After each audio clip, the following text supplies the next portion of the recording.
Aleluia. A paz do Senhor, irmãos. Amém. Amém, irmãos. Graças a Deus por essa noite. Sou grato ao Senhor, também ao pastor Valadares, ao pastor Fabiano. Que Deus abençoe os irmãos pela oportunidade.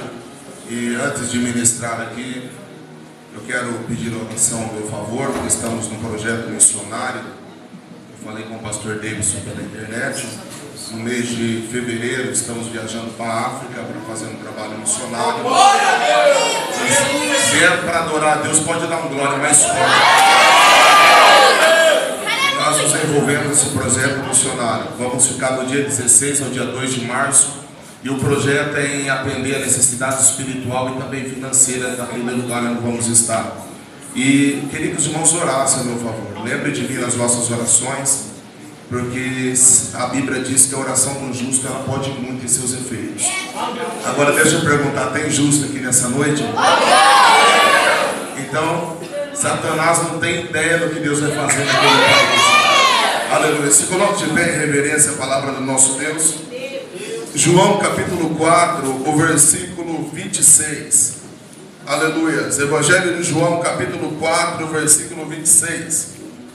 Santo, santo é o nome do Senhor. Aleluia. Louvado é Deus. Aleluia. Quem achou diz amém, irmãos?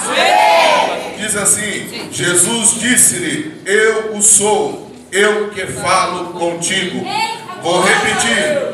Jesus disse-lhe: eu o sou, eu que falo contigo. Amém? Pode se assentar no nome de Cristo.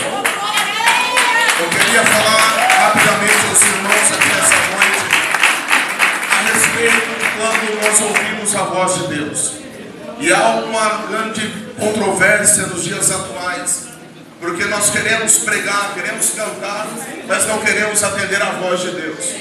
Porque se chegar num trabalho desse, em cima de um altar desse, bonito, de terno, todo arrumado, é fácil. Mas quando o Senhor nos chama, primeiro Ele nos leva para pregar no presídio, para pregar no culto ar livre, para fazer trabalho nas casas, nos lares, para começar a exercer o ministério. E há uma grande dificuldade em muitos que querem ter um ministério. Querem ser pastores, querem ser pregadores, cantores, homens envolvidos com a obra, mas não querem entender aquilo que Deus lhes chamou. Não querem ouvir a voz do nosso Deus. Por exemplo, na palavra que eu li com os irmãos, Jesus ele estava pregando. E como nós sabemos, Jesus sempre estava andando ali por vários lugares de toda a Judéia. E um dia ele estava passando próximo à cidade de Samaria. Ele entra até Sicar. Quando ele entra em Sicar, ele vai ao poço de Jacó. E lá no poço de Jacó havia nada para ele. Não tinha ninguém naquele momento. Jesus aparece por volta do meio-dia e manda os discípulos ir até a cidade. E lá dentro da cidade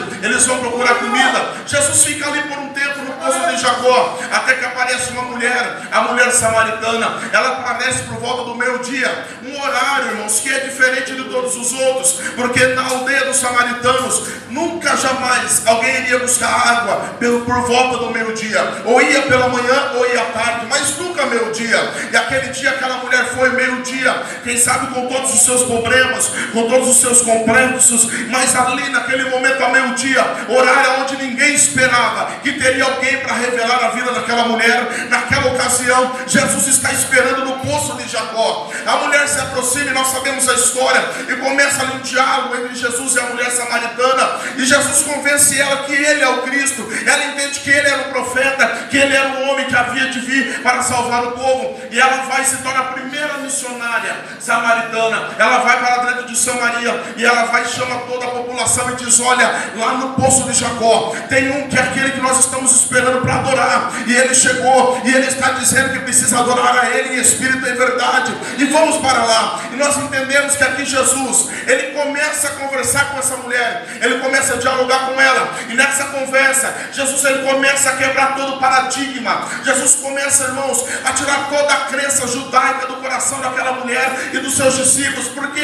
os judeus não se entendiam com os samaritanos, e ela sabia muito bem disso daí. Havia a crença ali dos judeus que eles não podiam falar de qualquer maneira. Jesus não poderia, segundo o judaísmo, falar com aquela mulher, porque ele era um rabi, ele era um mestre, e um mestre jamais poderia se direcionar a uma mulher, e ainda mais em público e ao meio-dia ao lado do poço. Jesus começa, pastor Valadares, através daquela conversa, cabeça, a quebrar tudo o que os homens haviam implantado no coração daquela mulher. Eu quero dizer para você que você entrou aqui nesta noite com um pensamento: meu Deus, eu vou parar, eu vou desistir, meu Senhor, eu não aguento esta prova, eu não aguento essa dificuldade. Mas eu quero te dizer aqui nessa noite que Jesus já estava aqui neste lugar esperando você chegar, e é por isso que você está aqui. Se você recebe nesta noite a palavra do Senhor inteiro, que Deus está lhe dizendo: olha, meu filho, sou eu que estou falando com você, você não vai sucumbir. Você precisa entender que este processo é para a glória do meu santo nome, através da tua vida. E aí essa dificuldade entendemos quando Deus fala com a gente, irmãos. Já foi pregado aqui no começo, mas eu quero voltar a pregar essa mensagem. Jesus um dia está alimentando a multidão com alguns peixes, e ali alguns pães. Ele está dando aos discípulos uma ordem, dizendo: olha, dê alimento para essa multidão. E a multidão, meu irmão, era apenas 5.000 homens, fora mulheres e crianças. E Jesus ordena aos discípulos: olha, dê alimento para o povo. Mas, Senhor, não tem nada, só temos alguns pães e alguns peixinhos. Não tem problema, vamos orar e o milagre vai acontecer. E ali todo mundo é alimentado, sobra ainda 12 cestos de pães. Jesus, irmãos, quando fala isso, se você ler Mateus capítulo 14, quando Jesus está falando isso para os discípulos, está dizendo assim: ó, em chegada a tarde. Nesse primeiro momento desse capítulo, quando fala em chegada a tarde, para os judeus existia o dividir da noite, meu querido irmão. O dia para ele, melhor dizendo, começava terminando às 3 horas da tarde para os judeus, porque às 3 horas era a hora do sacrifício lá em Jerusalém, no templo. Era a hora que terminava o dia para muitos judeus. Mas um pouquinho mais adiante, você vai ver que fala novamente: ao chegar à tarde, Jesus foi orar no monte. Esse segundo, ao chegar à tarde, estava agora se referindo por volta de quando o sol está se pondo, que nós conhecemos hoje ao pôr do sol. Jesus, nesse meio tempo, daquilo das 3 da tarde até o pôr do sol, ele alimenta a multidão e ele dá uma ordem para os discípulos. Entendo que é ouvir a voz de Jesus. Ele diz: olha, pegue o barco e atravesse para o outro mar da Galileia. Os discípulos imediatamente não entenderam, porque acabaram de ver o milagre da multiplicação. E Jesus agora está mandando eles atravessar para o outro lado do mar da Galileia. E eles obedecem à voz do Senhor, irmão. E às vezes Deus nos leva por caminhos que nós não queremos passarmos. Às vezes você, durante essa semana, trombou com uma enfermidade na esquina da sua vida, e você não estava até perguntando, questionando: Deus, por que está acontecendo isso comigo? Talvez você está sendo levado por caminhos que você não planejou. Mas entenda que nessa noite, se é Deus que está falando com você, continue, porque Ele vai te dar vitória no meio deste caminho. Persevera, porque Deus está contigo nesse caminho. E o Senhor agora dá a ordem para eles: olha, atravessa para o mar, pelo outro lado do mar. E era curto o caminho, 13 quilômetros de extensão. E Jesus fala isso. Aí chegamos no segundo findar da tarde, ao pôr do sol. Jesus manda eles atravessar. Jesus vai orar. A Bíblia diz que por volta da 4ª vigília, Jesus lembra dos discípulos que Ele mandou atravessar no dia anterior, pastor. Por que no dia anterior, irmão Claudinei? Porque quando Jesus manda eles, era ainda o pôr do sol. Jesus vai orar no monte, a 4ª vigília. Jesus se lembra dele. Deixa eu te esclarecer um negócio aqui, irmão. Para os judeus, a noite se dividia em pelo menos 3 partes de 4 horas.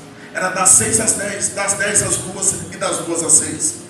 Para os romanos, a noite se dividia em 4 partes de 3 horas. Era das 6 às 9, das 9 à meia-noite, da meia-noite às 3 e das 3 às 6. Jesus fala, a Bíblia diz que Jesus se lembra dos discípulos a 4ª vigília da noite. Irmãos, entre 3 e 6 da manhã, segundo os romanos. Jesus passou a noite inteira em oração. E os discípulos, para entender o que Jesus havia falado, eles obedeceram, atravessaram o mar, tentaram atravessar. Mas a Bíblia diz que no meio daquela obediência, irmão, a voz de Deus, a voz de Jesus, eles se deparam com a tempestade que vem de encontro com ele, em obedecer a voz de Deus. Aí você questiona: Claudinei, Deus traçou uma história para mim. Ele falou que vai soprar no meu nome, que Ele vai escrever a minha história. Mas, Claudinei, não está acontecendo. Parece que vai desabar. Parece que tudo vai dar errado, Claudinei. Mas espere um momento, acalme o seu coração. Deus ainda tem um projeto de vida para você. Deus ainda vai mudar a tua história. Deus ainda vai soprar no teu nome. Simplesmente é um processo que você está passando, que Deus vai te exaltar através disso aí. Se você acredita, pelo amor de Deus, erga a sua mão e glorifica o Deus de Israel.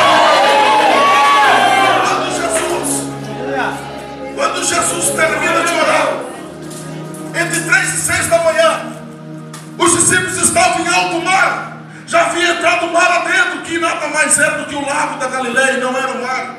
Mas devido à sua extensão era chamado de mar, porque era muito grande, mas era um lago de água doce. O mar da Galileia, meu querido, era normal. Vinha tempestade a qualquer momento. Porque ele era irmão de clima tropical muito variável. Ele tinha muitas montanhas ao seu redor, muitas árvores. Isso fazia se levantar tempestade de uma hora para outra no meio do mar. Mas para os discípulos que eram pescadores, eles estavam acostumados a enfrentar a tempestade daquele mar, porque eram pescadores. Mas agora nessa tempestade, irmãos, eles entraram em desespero. O barco parecia que ia a pique. As ondas se levantaram bravamente contra aquele barco. Os discípulos começaram a se bater. Jesus termina de orar entre 3 e 6 da manhã. E ele diz: agora eu preciso ver meus discípulos como estão em alto mar. Eu mandei eles para alto mar. Ah, meu Deus, deixa eu te contar um segredo, irmão. Todo aquele que quer ter uma experiência com o Senhor, Jesus manda ele em alto mar primeiro. E lá em alto mar, irmão, as ondas vêm, pastor Valadares. Todo mundo se levanta, aí vem a calúnia, aí vem o falatório, aí vem a difamação, aí vem os levantes mentirosos. Mas entenda, se é Jesus que te mandou, permaneça tranquilo, porque nessa noite Jeová está começando a acalmar essa tempestade, porque é noite de vitória para a nossa vida.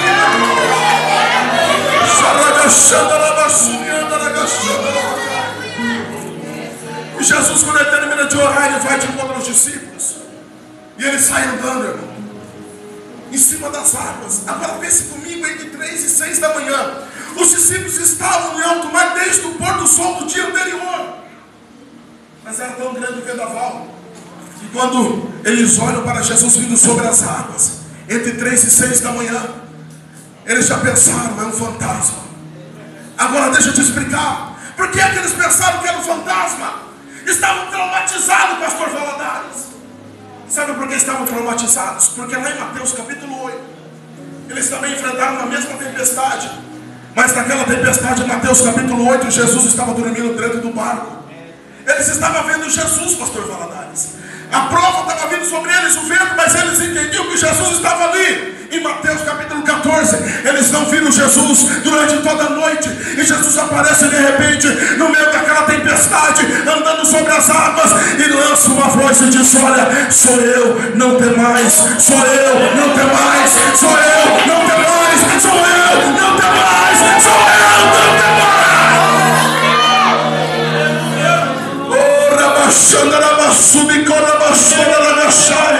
O vento está soprando sobre a tua vida, meu querido. Parece que você não vai aguentar, mas Jesus está dizendo: sou eu, não tem mais. Sou eu vou fazer milagre. Aleluia. Dá uma tocadinha no ombro do seu irmão aí, chacoalha ele e diga: é hoje que Jesus está entrando nesse vento. É hoje que Jesus está entrando nesse barco e ele vai acalmar a tempestade. Agora escute. É tanto problema que nós passamos, irmão. É tanta crise que nós estamos enfrentando no Brasil, que Jesus está falando que vai acalmar a tempestade, varão. E tem crente falando: Senhor, será que o Senhor vai fazer um milagre na minha vida? É tanto problema que estamos enfrentando, que Jesus está dizendo: eu vou abrir a porta de emprego. Mas tem crente que está tão desacreditado. Tem crente que está tão desacreditado que ele fala: Senhor, será que o Senhor vai abrir uma porta para mim no meio desta crise? Será que o Senhor vai ter uma providência para mim no meio desta crise? Deixa eu contar um segredo, vou finalizar a minha mensagem aqui. Eu ouvi um testemunho, talvez muitos aqui já ouviram, um testemunho do pastor do Rio de Janeiro. E eu chamei a minha esposa para ouvir o testemunho. E ele disse que na igreja dele tinha uma irmã daquela pobrezinha, coitada. Que a casa dele, pastor Valadares, a casa dela não tinha nem vidro, era papelão, um saco plástico. E uma noite fria daquelas no Rio de Janeiro, aquela mulher acorda pela manhã, não tinha nada para fazer para o filho, a não ser um pouquinho de farinha com fubá. E ela faz aquele mingauzinho e dá para seus 2 filhos pequenos. E quando ela está terminando de mexer no fogão, ela olha para trás. A menininha, a filha dela, estava com uma concha de feijão. Quem conhece concha de feijão aqui, irmão? E ela pôs no ouvido a concha de feijão como se fosse um telefone. E ela disse, a mãe da menina disse: o que você está fazendo, filha? Eu estou ligando para papai do céu. e pedir para o Papai do Céu mandar comida para a gente. O menininho, o irmãozinho dela disse: olha, aproveita que você está ligando para o Papai do Céu e fala para ele mandar um cobertor para mim, porque essa noite eu passei muito frio. Deixa eu perguntar se você está pronto para ouvir que Jesus vai acalmar a sua tempestade. Eu vou isso aí, eu quero confirmar. Quando o molequinho fala isso, Deus para um outro cidadão do outro lado do Rio de Janeiro. E eu já estive lá pregando, irmão, e aquele povo vive debaixo da graça de Deus, do poder do Senhor. Deus parou a oração do cidadão e falou: olha, meu filho, para de orar. Pega o seu carro e vá no mercado. Você vai a tal lugar, no mercado tal. E ele foi, ele disse: o que eu vou fazer? Você vai fazer uma compra. E quando ele entra no supermercado, o anjo falava com ele: passa nesse corredor, você pega isso, aquilo, aquele outro. Passe no outro corredor, pega isso, aquilo, aquele outro. Passe lá no açougue. E agora, senhor, agora você paga a compra, que eu tenho o endereço para você entregar.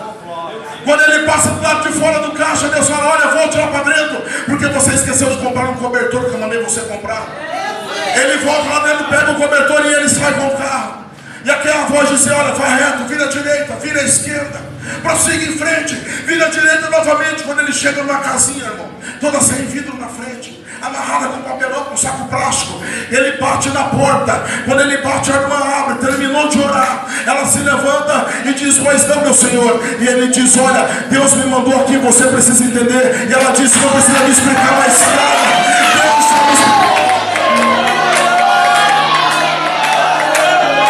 Ela disse: não precisa falar mais nada, já entendi o mistério. Abriu a porta e ele começou a descarregar a compra. Quando ele termina de descarregar, ele olha para a irmã e fala: olha aqui, irmã, a senhora precisa me entender, porque eu não sei. Deus mandou trazer um cobertor para essa casa. O menininho gritou lá de dentro da casa: moço, o cobertor é meu, foi eu que pedi para Jesus. Ah, meu Deus, se você tiver fé nesta noite, Deus vai surpreender a tua história, Deus vai marcar a tua vida. Vamos aplaudir o Senhor Jesus também? Testemunho maravilhoso, palavra maravilhosa. Glória a Deus. Quantos aqui são felizes com Jesus por essa vigília, amém?